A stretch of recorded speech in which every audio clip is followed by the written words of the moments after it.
Gentlemen, thank you so much for joining us. Saijil, let me start with you. You've recently brought out a study looking at this very issue. Tell us, how do you define food security? Well, it's quite a complicated term. It's quite a strong term, but basically it's one of our government strategies to ensure this food strategy. And to put it in layman's terms, we need to make sure that there's enough on the supply side, enough to feed the population, there's sufficient demand, but more importantly that people have access to that food, and that's what all determines food security. Mm-hmm. Now, obviously, Mr. Ackerman was warning that we could have, severe problems, and one of the issues that he's talking about is, of course, food prices, the rise of food prices globally. What would you define as the key triggers that would threaten food security in South Africa and indeed the region? Well, it's hard to say that it will affect South Africa in isolation. What we need to look at is the global context. We see in the US and in Russia, major droughts have had a defined impact, and this has really dropped production worldwide by about 20%. We will definitely feel the impact. And if you say how, well, the reality is that food, or in essence maize and wheat, are pure commodities. They traded internationally on the US dollar base.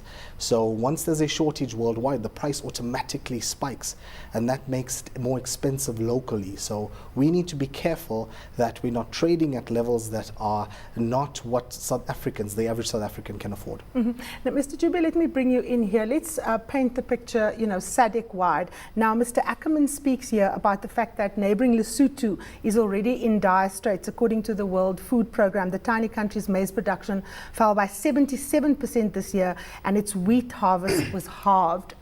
We know that Malawi is also in crisis. Sketch the problem in SADC for us. In general, in SADC, I think we should be saying food production has been affected because the production systems have been affected by several factors over the years. And at the moment, it could have been a big opportunity for us to supply those areas where there's no food, because we have the infrastructure, we have everything, we can produce a lot of food. But I think our production capacity is below what we can do, and we are unable to capture the opportunities that are rising now.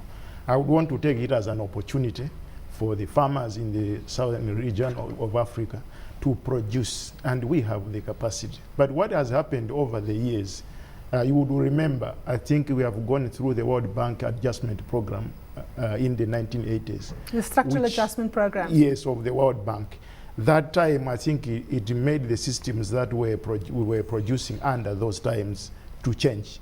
Whilst we were grappling with that change of system of production in the Southern Africa, we came up with the system of change of governments into democratization system. It's also another system.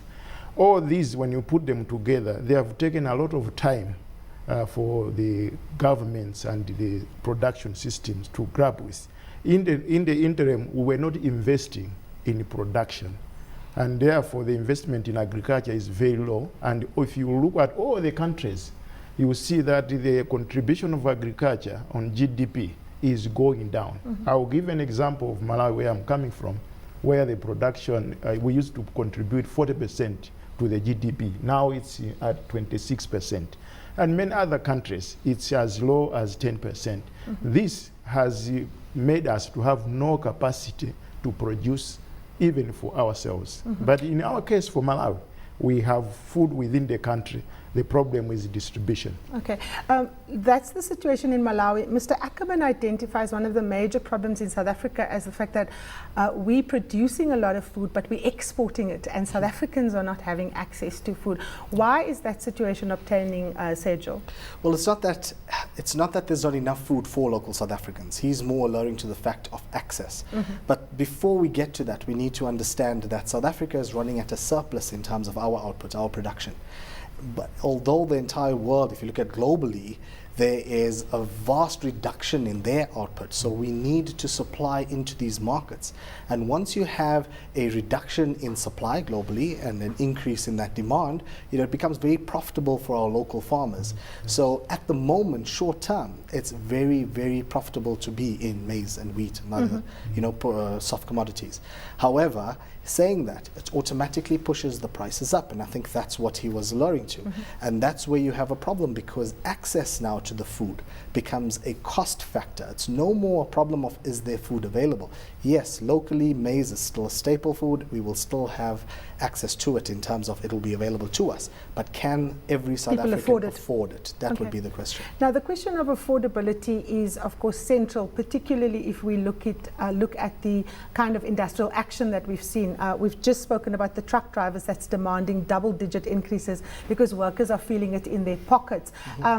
You know, what, Saijil, is necessary to bring the various role players together to look at, you know, adapting to the kind of changing conditions? On the one hand, we obviously have to look at productivity in relation to wage increases, but we also have to look at the real questions of the cost of living.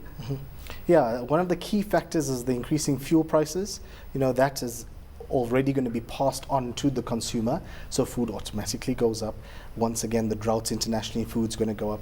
The average person on the street definitely feels that he needs more money, but we need to be realistic. I think from a government point of view, there should be more interaction with the unions, creating an environment of realism, and not a case of the miners has got it right, let somebody else strike. Let us all get inflated wages. All that does is then pushes our CPI index up. Inflation is out of control, and that creates a bigger problem for us because as a country, it'll take us much longer to recover from the situation. But Mr. Jumbe, isn't that the realism that we should demand from workers demanding double-digit wages? Can't we expect the same from farmers who are making a killing on global prices? Aren't they also supposed to come to the table and accept that whilst it's profitable in the short term, if there is potential you know, shortages because people can't afford food, that in the long run political instability will actually affect them? Unfortunately, in the southern region, in Southern Africa, the situation is not like that. The farmer is not getting the best price. Although the prices could skyrocket, but the farmer is still getting peanut out of the price, simply because the value chains have been confused. There are a lot of role players in between. Middlemen. Middlemen. And these are the people who are getting from exploiting the farmer. Again, we farmers are complaining. We need to get the better price out of the chain, and we are not getting it. So it's about the value chain being confused. Gentlemen, obviously still so much to talk about, and I'm sure this issue is going to be with us for a very long time. Thank you so much for joining us.